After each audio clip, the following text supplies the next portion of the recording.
Welcome to Girl Dad, the podcast, the essential podcast for fathers navigating the complex but rewarding journey of raising daughters. I'm your host, Madeline Anderson, and I'm thrilled to bring you honest conversations with dads and daughters, sharing heartfelt stories, actionable advice, and real daughter perspectives that will help you be the best girl dad you can be. Hello and welcome back to Girl Dad, the podcast. I'm your host, Madeline Anderson, and today I am joined by Matt Beaudreau.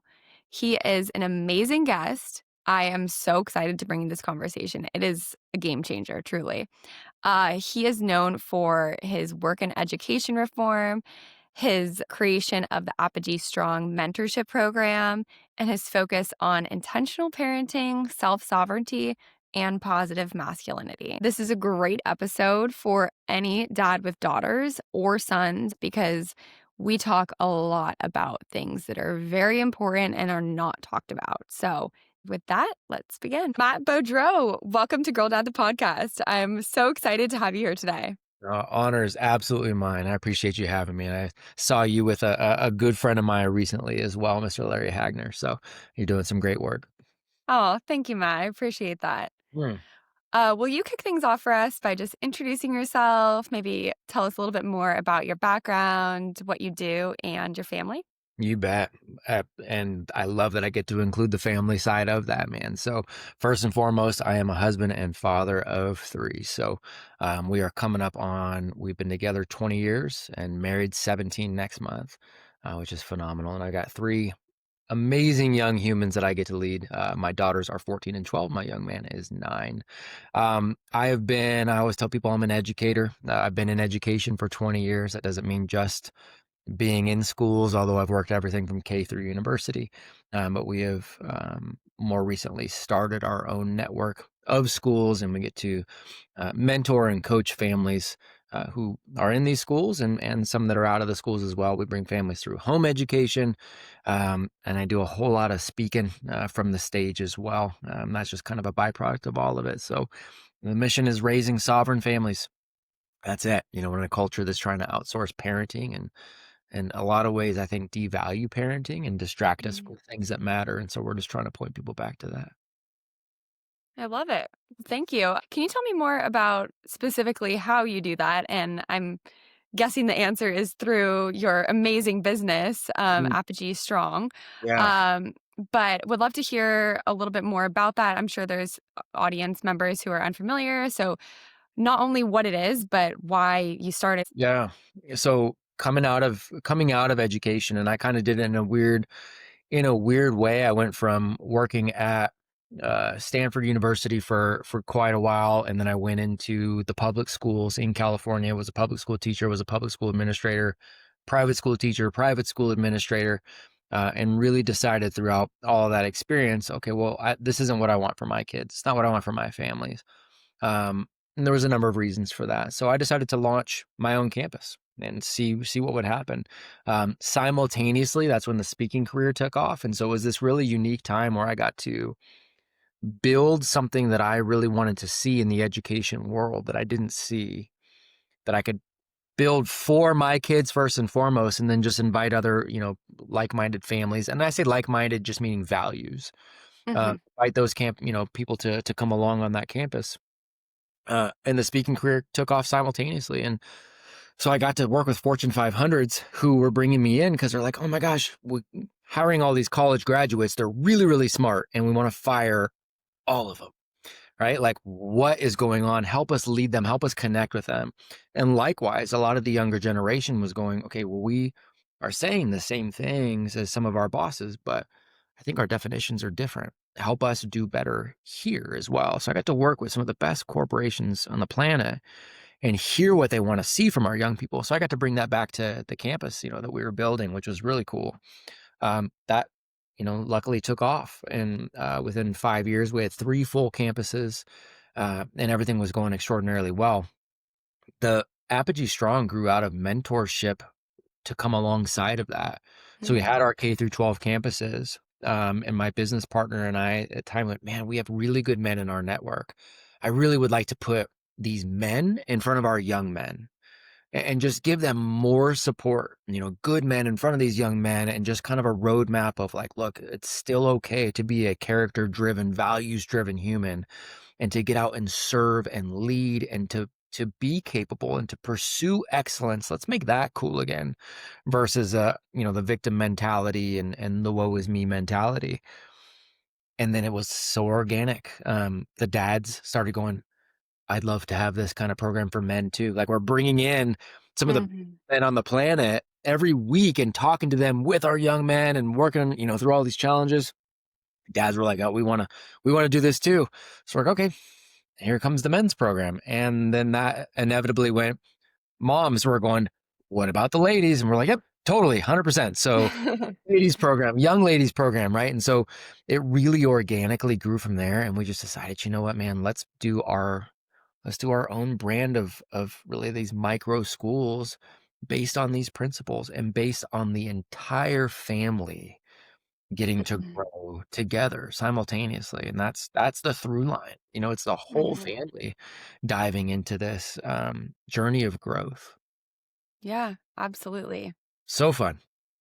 Oh, it's amazing. And I mean, obviously, my specialty is fathers and daughters and the relationship between men and women, but it's really at the end of the day, I'm an advocate for the family unit. And I That's so right. admire what you're doing. And I think that, yeah, the modern and traditional school system really is failing a lot of kids. Not everyone. I mean, it's like great for some people, right? And then it's really, really bad for others. And I think that knowing that there's options out there is so important for parents because maybe they want to raise their kids a different way and they really have these values that you said that align with you and your mission and Mm, and want something a solution that they previously didn't have. So I'm so grateful for what you're doing first of all.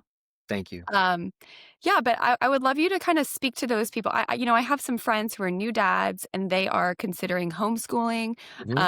or alternative methods. Hmm. So, based on your experience in traditional schooling and, seeing all the inner mechanics, flaws and all, Yeah. um, what do you think are the specific ways that traditional schools are failing young girls, but also just Yeah. children in general, right now? And what do you think are some of the most crucial skills or mindsets or lessons that an alternative type of Yeah. education can teach young kids for their future? Those are really important questions. And they're important questions because societally we have bought into school looking like the way it looks, and we've almost developed a religiosity around it. And so we've stopped questioning that, right? Because we believe in Mhm. it so wholeheartedly. And it's partially because the definition of terms thing, everybody agrees, everybody should be educated. We agree on that. The bait and switch is that we have now decided that school, as a culture, we've decided that school is the mechanism for education. And so this is where my disagreement is. And so I always and I've done a bad job in the past. I've been very aggressively spreading this message, and I'm trying to do it as I get a little older and a little grayer. I'm trying to articulate myself in a different way so that people will hear what we're saying. I know there are amazing human beings who work in our schooling system. I know that. I want nothing but to support them. There are amazing people who send their kids to these systems. And look, I did well by all the traditional metrics in school, but it was a different game when I left to go into having to be an adult, having to be a sovereign individual, having to take care of Mhm. myself. I didn't feel like the skill set was there. And I noticed that, 30 years ago when I graduated high school, right? Or close to 30 years ago, um, that I noticed there was a different game being played. When you dive into the history of why school looks the way it does, you can't help but notice that it's not designed around human development for boys or girls. And so that's my beef. So I'm always working with teachers going, look, I support you so much. And Mhm. also go read John Taylor Gatto, go read Ivan Ilyich, go read Maria Montessori, go read. You're going to understand where this system came from. And it had nothing to do with developing real world skills. Right. And I didn't make people get mad at me for explaining that. I didn't make the rules. I'm just reporting, this is what we've seen. So we've tried to build things that look more like the game of life. Mhm. Um, failure is a bad word in school. You get an F and it's like, gosh, you're obviously going to go to prison. It's like, um, like we extrapolate to like, oh, yep, your world's over. You'll never amount to much, right? Where the life, like, rewards that if you look at it as a data point, right? Mm. You reward compliance in a conveyor belt school system. You punish taking. You feed this perfectionist mentality around the acquisition of grades. Getting outside of that, you realize the real world wants you to have a space for curiosity. The real world um, rewards those who solve problems, who identify patterns, who will take a little bit of risk and see if there's a solution that nobody's thought of. You inevitably fail over and over and over. And the idea is you fail smaller and smaller every time, forward every time, right? Early and often. And so those are the stark differences, really. I mean, we can get into the tactics of it all, but those are the stark differences from a philosophical standpoint. And when we're talking about our young ladies who often do better than the young men in this conveyor belt system, right? They're more apt to, not everybody, it's not a blanket statement, but they're more apt to comply. They're more apt to develop at a rate that they do well in school. And then parents will mistake them doing well in this system for thriving, and it's not the same. It's like people saying to me, like, "Well, look, I mean, my daughters, all they eat is McDonald's, and they're alive and they're doing fine." It's like, okay, cool, maybe. And we all know that a diet only of McDonald's is not optimized either. Can you imagine if you just fed them healthy food?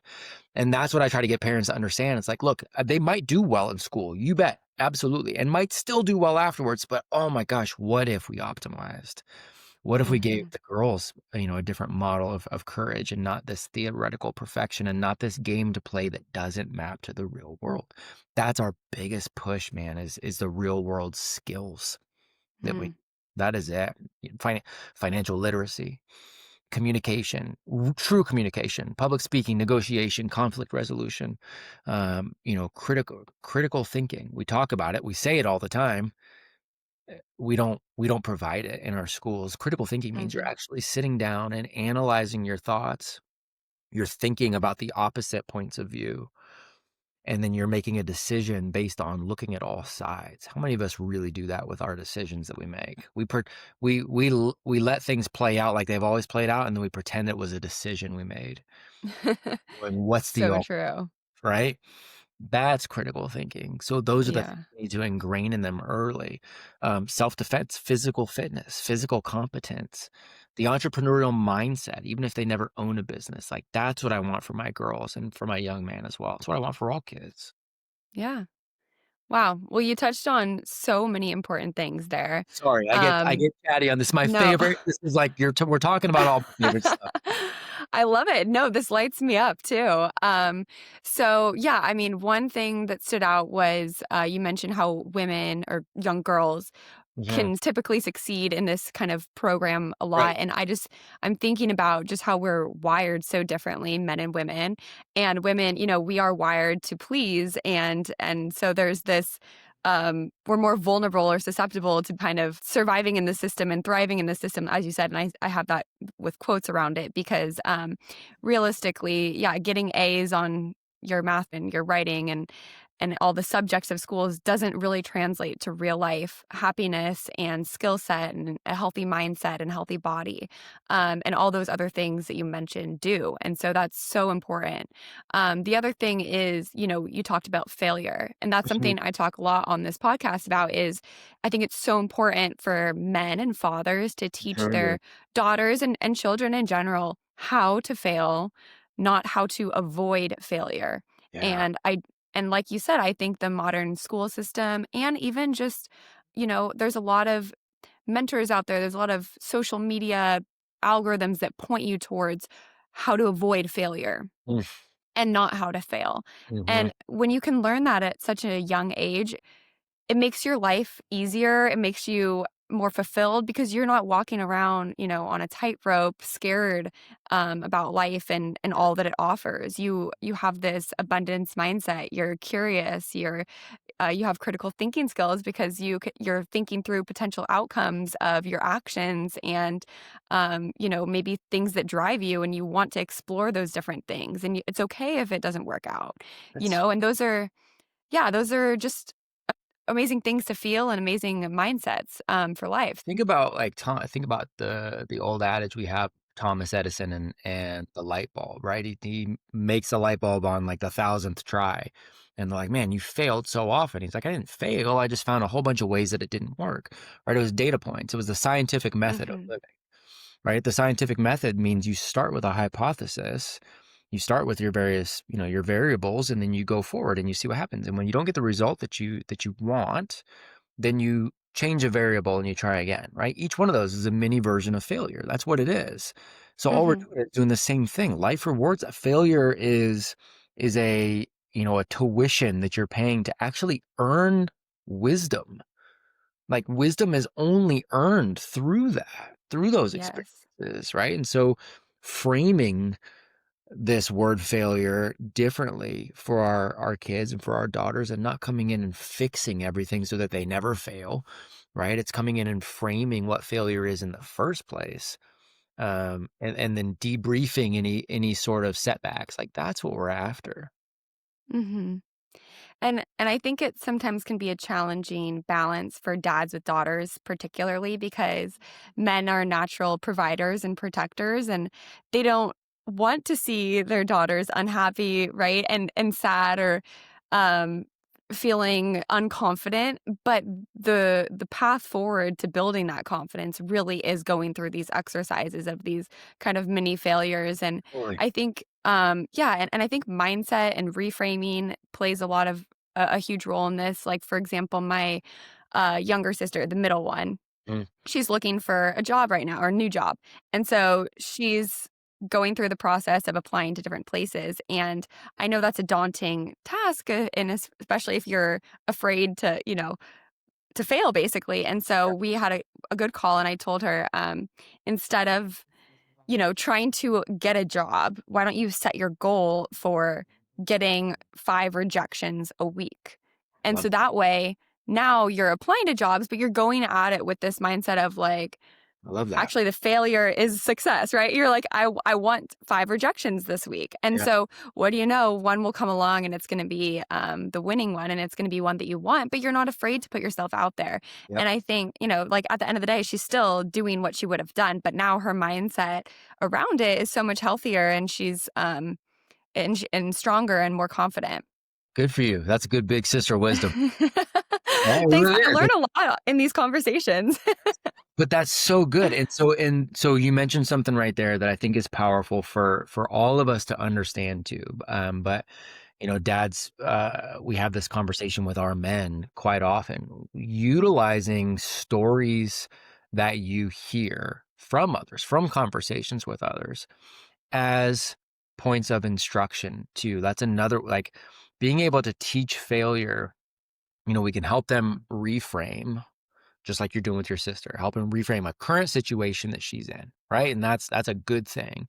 And then Hmm. as she's going forward with that, you debrief every setback, what happened, what was in your control, what was out of your control, what does the next rep look like, how do we get to that next failure? Like that's great. Likewise, you have a responsibility. I have a responsibility for my kids to model all of that as well, right? So a big part of teaching this for our kids, it's not just reframing what they're actually in, but it's showing them that, well, this is how it actually is. I deal with it too. Here's what I'm working on. Here's where I'm failing. Here's how I'm negotiating with myself where I don't want to negotiate.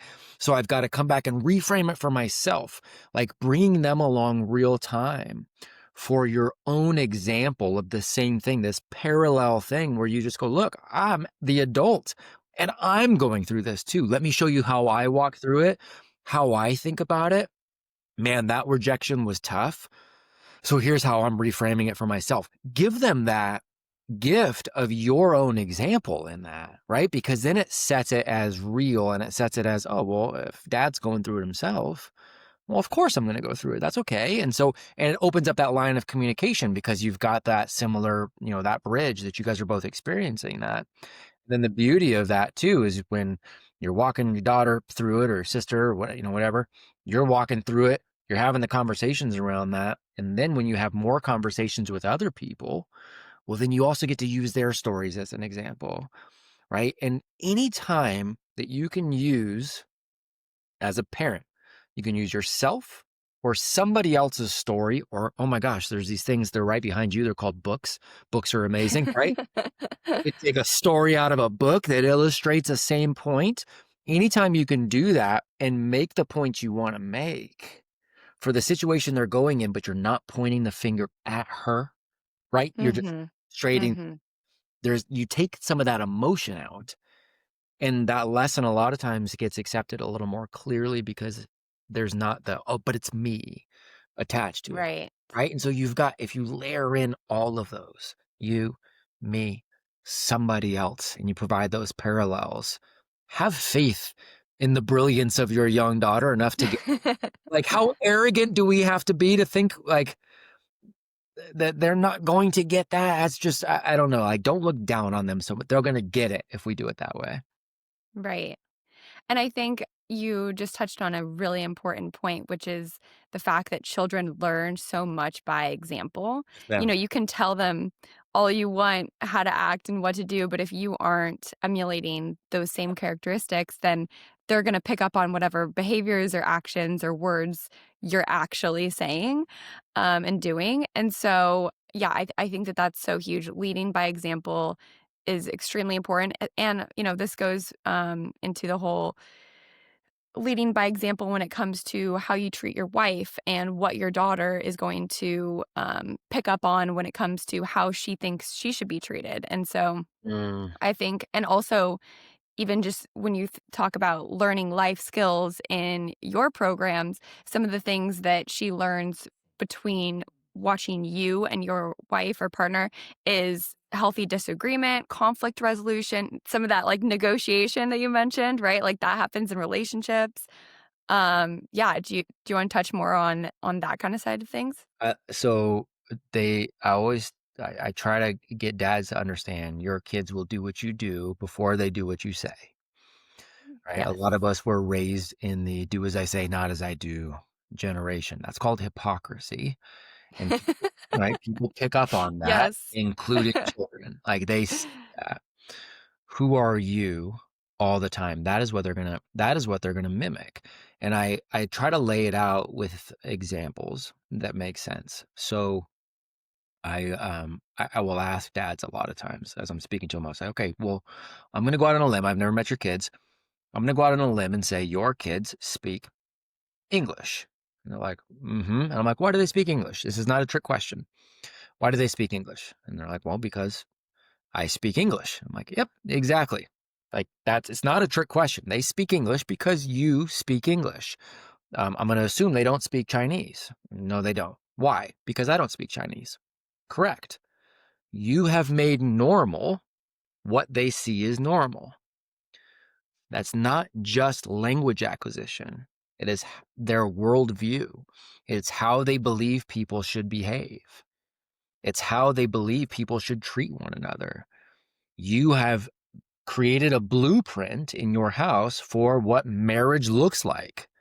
You've created that. If she sees, respect and she sees humor and she sees healthy conflict, she's going to expect the same thing. If she sees hostility, she's going to expect that. If she sees avoidance, if she sees contempt, if she sees passive aggressiveness, right? She's going to normalize that.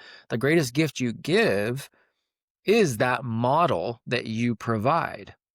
Mhm. Likewise, using the language metaphor of all this, can kids learn to speak multiple languages at the same time? Well, yeah, they can. How do you model that? Families speak both, right? And then the kids acquire both and the ability to do both. There's pros and cons. When we're looking at this as the example, guys will go, oh, okay, well, yeah, I do good most of the time, but then sometimes I do bad. Okay, Mhm. like push education and growth over here, but then we go to this conveyor belt program that teaches them, and they puts them in a bad culture, and then the other kids are distracting them with all of these other things. Cool. They will learn to speak both of those languages at the same time. They'll speak the language of growth and the language of distraction. They'll speak the language, right? So it's Right. just got to be so intentional on what they are seeing and what they are not seeing. That's not called sheltering, by the way. It's called parenting. So true. And kids spend so much time at school. I mean, if I Yeah. don't know what the actual breakdown between percentage of time spent at home versus at school, but when you incorporate college into that equation, I'm sure it's Well, a pretty high percentage that they're surrounded by others and are being influenced by others. So as you mentioned, your control only goes so far if you're not careful as to what they're being exposed to and kind of the curriculum that's being enforced. So and by the way, yeah. curriculum isn't just what's being taught. Curriculum is what they're experiencing all the time, even if they're told Hmm. the right things by teachers. But then in between, it's, oh my gosh, look what I'm doing on social media. Look what I'm doing over here. Oh, here's where we go get the X, Y, and Z that you don't want them exposed to. Here's what that's real. Mhm. That's real. Mhm. What are they being exposed to? Like, what is, and this is why I love John Taylor Gatto's work because he talks about the hidden curriculum, Mm. schooling, the hidden curriculum of I always need to bow to the authority of I don't have the sovereignty to write my own story because I'm not capable. The hidden curriculum of social hierarchy and your specific status there, the hidden curriculum of childhood trends and some things that may not be going in a positive way from a cultural standpoint with the kids themselves. Like all of those things are the hidden curriculum, and those are learned far more and retained far more than the academia of it all. And Mhm. we got to think about that. Yeah. And then there's also the missing curriculum, which is a lot of the things that you touched on, like financial literacy, that's not taught. Communication, yeah, it's there's a lot missing in terms of real life skills, and I think that a lot of people go through um that cycle of, appeasing to the get good grades kind of concept and then graduating and then realizing they have no idea what they want to do with their life and they didn't learn anything that really set them up for success in like the quote unquote real world. Hmm. That's a So, that's a problem. yeah, it's a huge problem. I mean, Yeah. so yep, I'm right there with you. Yeah. Okay, so let's talk about your mentorship program for young men because young men grow up and they become fathers, right? And that's who I love working with because I think that the father-daughter relationship is so special, but I also think it's like the foundation for all kinds of other relationships.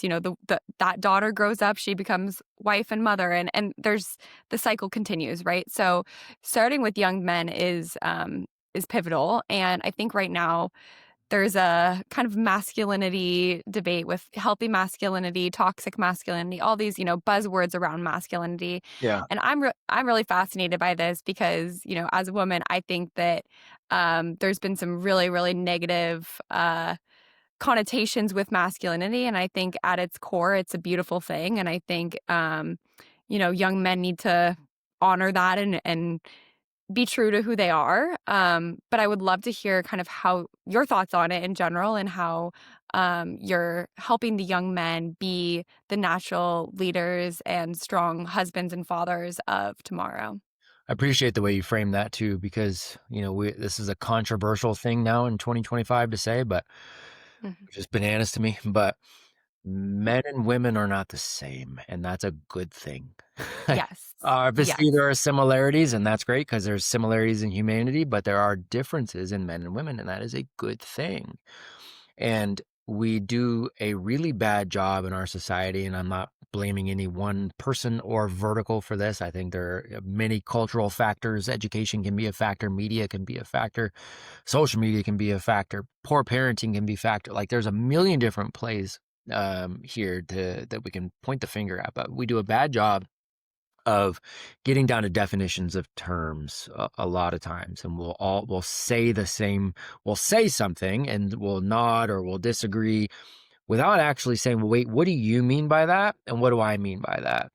Masculinity is one of those terms, as is femininity, right? And so we've confused a lot of times culturally masculinity, which to me is inherently protective. It is inherently virtuous. It is inherently creative. It is inherently ordered.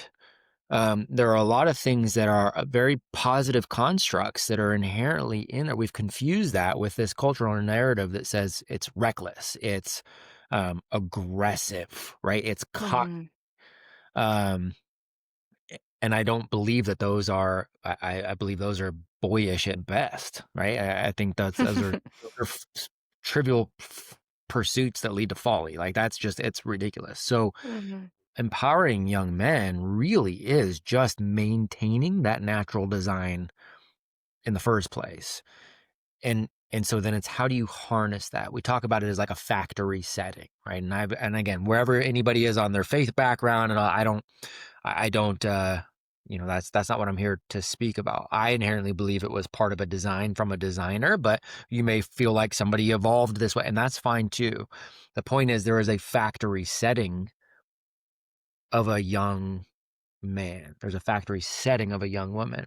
Our goal with our young people is to maintain those factory settings the best we can. By the way, our goal with our parents a lot of times is to strip away the BS they've adopted and get them back to factory, right? Just get back to that inherent design because things tend to work out pretty well when you lean into the design.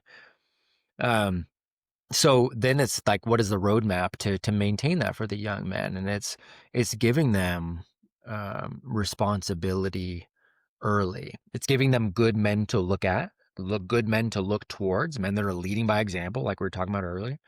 Um, Giving them that responsibility. It's helping them earn trust. It's helping them earn confidence through gaining competence, and in specific areas. It's showing them that they can lead and serve with love and also with a very clear firmness and a conviction, so to speak. And so we lay Mhm. out these roadmaps to allow them to experience those things while having good men in their corner to talk through normal issues that a young man is going to face as he gets older. How do we try to do this to the best of our ability the right way? I love it.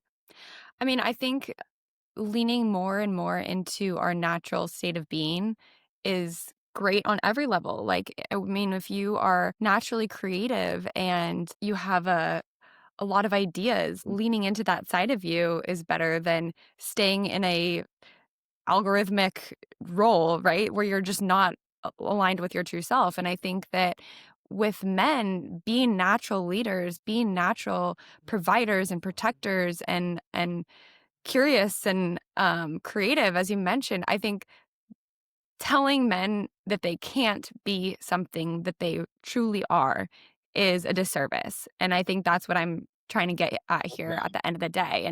And that goes with personality layers too. Like I think it's kind of like we've got who we are at our core biologically, and Right. then we're all different on personality level. So it doesn't mean that like all men look like this, talk like this, act like this, but it also doesn't mean that we should discount those natural ways of being because they are beautiful things. And I think it goes the same with women. Like we we have so many great characteristics that come naturally to us because of how we are wired and the way that our brain thinks. And we're Mm, complicated and we're confusing for a lot of men. And I think it's kind of fun and I love exploring how how to help men understand women and vice versa because we are so different.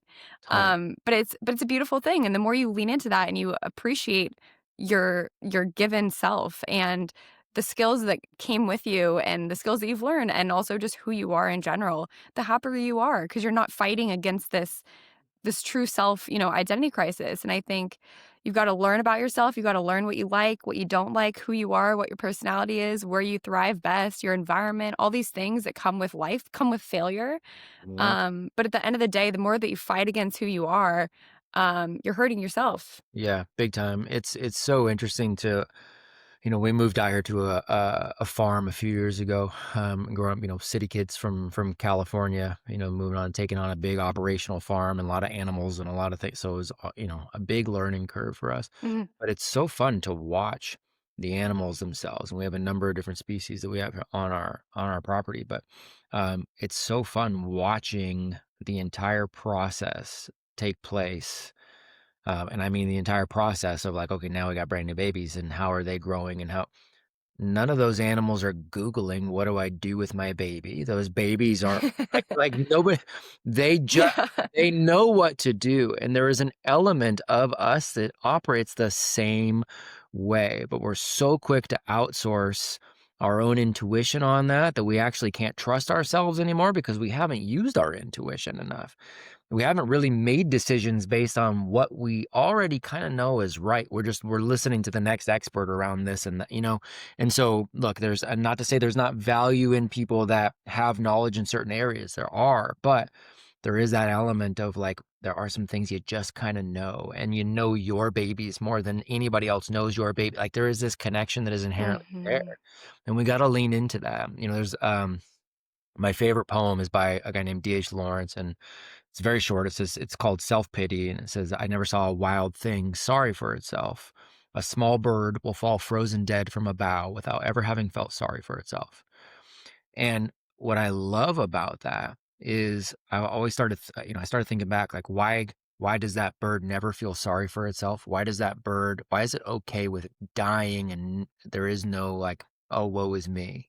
And I believe Mhm. part of that is because it spends its entire life just being the bird. It's not worried Yeah. about pressing the other birds. It's not worried about asking the other birds permission for something. It's not trying to be a goat. It's not try it's just being the best version of itself. So when its time comes, it's like I've done all I can do. And I understand that and people, well, birds don't think like that. I get it. I get it. Got it. But take the example for what it is. I think we could use a little bit of that lesson. Yeah, absolutely. And I think, going back to your mission on self-sovereignty, Yeah. that it kind of relates to that too, just because we are in this journey to be self-sufficient. The bird already, Right. he's Right. succeeded in that journey, right? Right. But it's because he never even had to question it. But we're in a world, there's a lot of distractions, there's a lot of outsourcing, as you mentioned. So how do fathers Mhm. help daughters, and how do fathers help themselves Yeah. in this path towards self sovereignty? And then how do they help the daughters also It's be really sovereign? it's really, really good. So one of the things we do with our program as we're helping fathers is we've got this roadmap that we lay out. Each month is a focus on an area of life we believe matters. It's one of the key foundational aspects of life. So there's their own personal psychology. There is, time and energy management. There are communications. There's the physical health and physical fitness. There's the spiritual pursuit. There's the relationship with their wives. There's the legacy for their kids. There's the financial literacy piece. There's all of these pieces that are in there, and they actually take on some challenges, some exercises around those things. What it's designed to do is to give a spotlight, Mhm. and the whole goal is to go, okay, as I shine the spotlight in this particular area of my life, wh- where am I? I always have room to grow in every single one of these, but is one of these operating pretty well right now? Are one of these things like really like causing massive issues, right? If you look at your life, very similar to how you look at or how we look at a business, and you've got all these various cogs, right? And they're all connected together, and this cog inherently turns this cog, which is connected to this one, which inherently turns this cog, right? The whole thing only moves at the speed of the slowest cog. What is Mhm. the biggest constraint? Because in your life, you can't fix everything all at once. But gosh, if you've got some things that are functioning okay, but one big glaring constraint, cool, let's fix that first. right? Let's Mhm. fix that and get that to where it's operating pretty smooth and it's rotating pretty smooth and go, okay, cool. What's the next one, right? And so you're always in this. That's what growth to me looks like. It's paying attention to the things that matter, staying away from the things that don't, because we waste a lot of time on things that don't matter at all. Right. It's some other cog that's way over here that has nothing to do with our cogs, right? And so and it's eliminating that constraint to the best we can and then moving on, and you do that until you're 6 feet under. Growth doesn't stop because you quote unquote graduated from something. So for dads, it's looking at your life like that. So get comfortable with the fact that you're always going to grow, you're always going to have problems. Get comfortable with that. We have this weird thing like we're just going to get to the end of it where it's like, okay, well, cool, now all the problems are done. Oh, Right. I checked off growth. I checked off, now I know everything. Doesn't happen. It doesn't happen. So get comfortable with that and then just start, taking a look. And so, um, the fact that for our girls, them also being capable, being willing to lead, being able to accept personal responsibility, those are all prerequisites for them writing their own script in a world that provides all the excuses for them on how to be a victim. So we want to do all these things for ourselves as fathers and bring them along. That is the easiest way to teach financial responsibility and financial literacy is for me to engage in it because I'm in the thick of it. I'm running a household, I'm running businesses. I've got to figure out how that business and the P&L of that business, I got to figure out the cash flow. I've got to, we've got a specific trust system that we use that owns, property. It also owns the business, but how does that cash flow work? Cool. As I'm operating that, having meetings on that during the week, taking a look at things, I have my girls with me.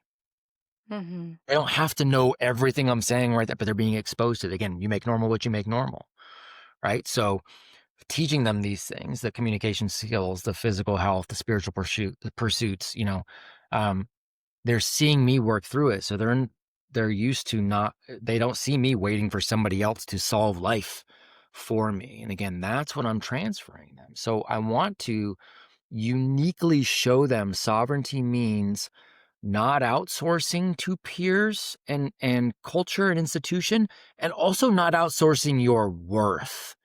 I think that's Mm. uniquely specific to the girls too. Young men will tend to outsource worth to what they accomplish. Young women tend to outsource worth to how others see them.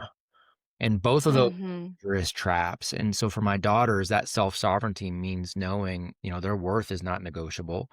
It's not up for a public vote or opinion. It's not up for a vote on scores on something or Instagram likes or peer approval. It's not up to that. Like their worth is set in something else, and then we can work on all of these other things that we've spotlit together.